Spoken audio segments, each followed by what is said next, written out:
Assalamualaikum everyone. I am back with part 2 out of the 3 parts that I'm going to do on this channel. So, yeah, we're going to be reading The Ring of King Sulaiman alayhi salam. If you haven't saw the last video, then go check it out. It's on my channel. It's pretty interesting. So, yeah, let's get right into the video. And one thing I forgot to mention was the city of Toledo, and the definition of that is city on the river Tagus, central Spain. So let's get started. O nobles, which of you will bring to me the throne of Bilqis before they come to me, submitting? One among the jinn named Infrid answered, I will bring it to you before you shall rise from the place wherein you set to judge from morning until midday, for I am able to do it and trustworthy with respect to the jewels the throne comprised of. The magnificent throne of Bilqis had a length of 80 cubits and breadth of 18 cubits. The height of the throne was 30 cubits, and it was made of gold and silver, set with fine pearls, rubies, chrysolites, and emeralds. Upon it were closed 7 doors.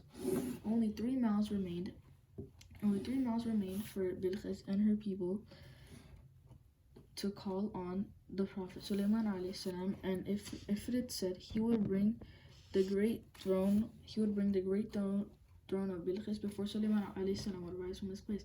But the Prophet wanted a much more speedy work. The aim of bringing the throne of Bilqis in the palace of Suleiman alayhi salam for the coming of Bilqis is to test the ability of the queen as to whether she would recognize her throne despite they would change the looking of the throne.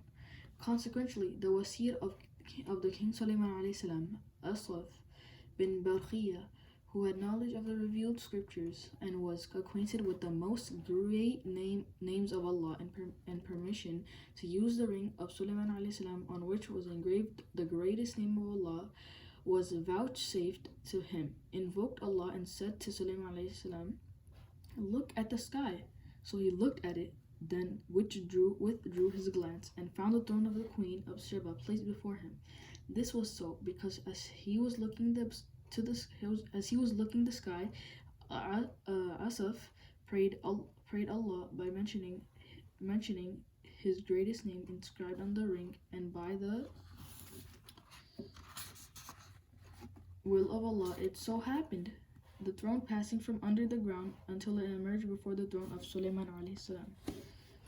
Sulaiman alayhi salam put into trial. Allah tried Sulaiman alayhi salam, son of Dawood alayhi salam, by depriving him of his kingdom. This was so because Sulaiman alayhi salam married a woman with whom he became enamored.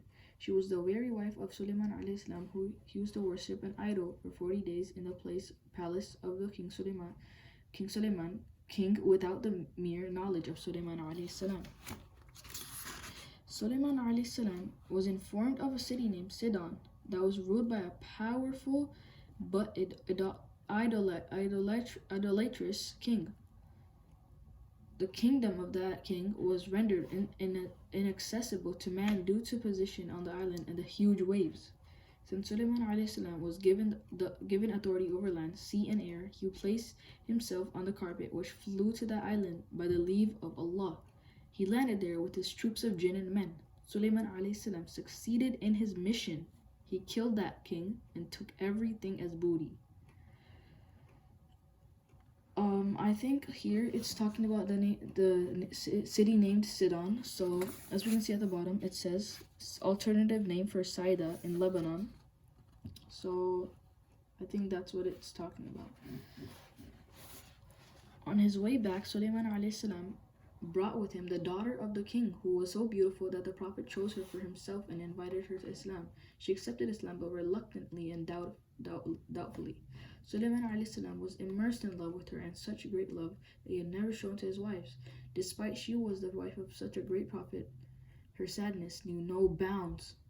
Alarmed by her grievous situation, Sulaiman alayhi salam became distressed and uneasy. The Prophet asked her, what is this sadness that leaves you not? It is my father. I remember what his position was and what then happened to him, and it makes me sad, she replied. Sulaiman alayhi salam added, Allah has exchanged it with a dominion for you which is greater than his, and power which is greater than his. He has guided you to Islam, which is better than all. She replied, certainly that is so, but whenever I remember him I feel aggrieved You can see, perhaps you could command the jinn to make the likeness of my father in my dwelling so that I may see it in the morning and evening. I hope this will wind up my sorrow and make me feel better. Sulaiman alayhi salam commanded, make for her the likeness of her father in her dwelling, in which nothing would be unrecognizable for her.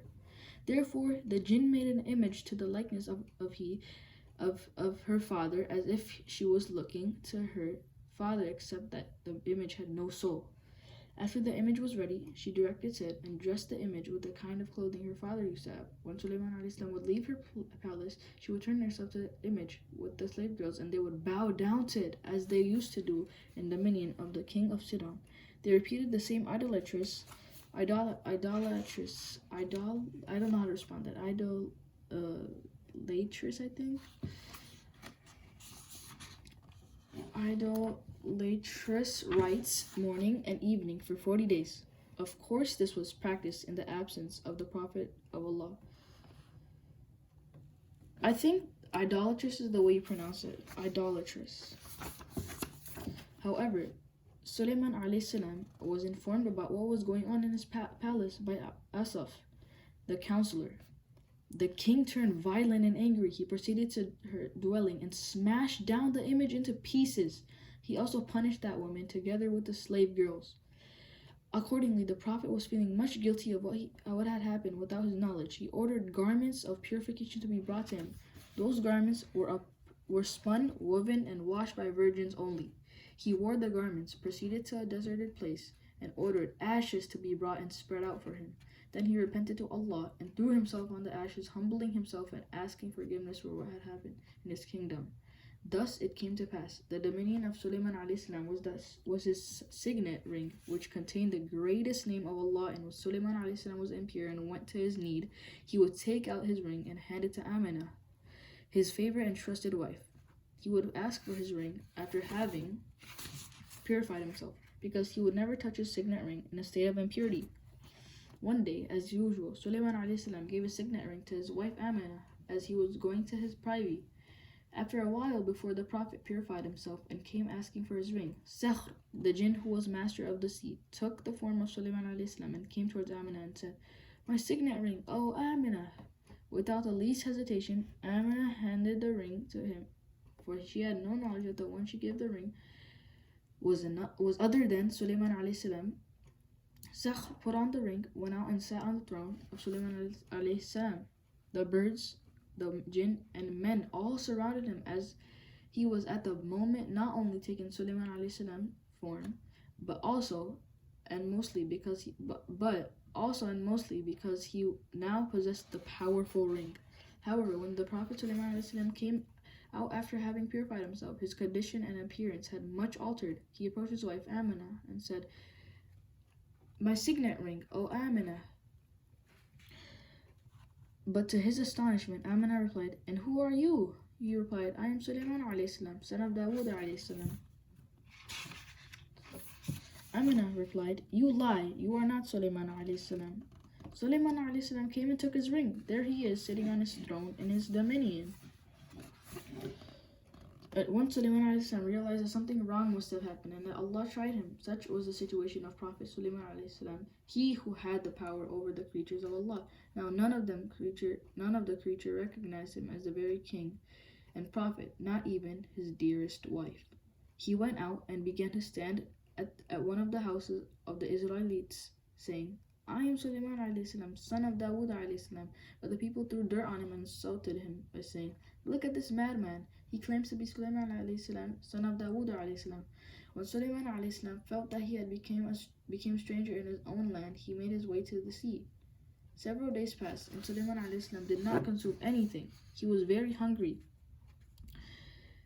His hunger compelled him to turn to the fishermen, asking them for food from their catch to appease his hunger. Sulaiman alayhi salam said to the fishermen, "I am Sulaiman alayhi salam." One of the fishermen arose and struck him with a staff, which resulted in cutting open his head. The Prophet said not a word, but began to wash the blood at sea.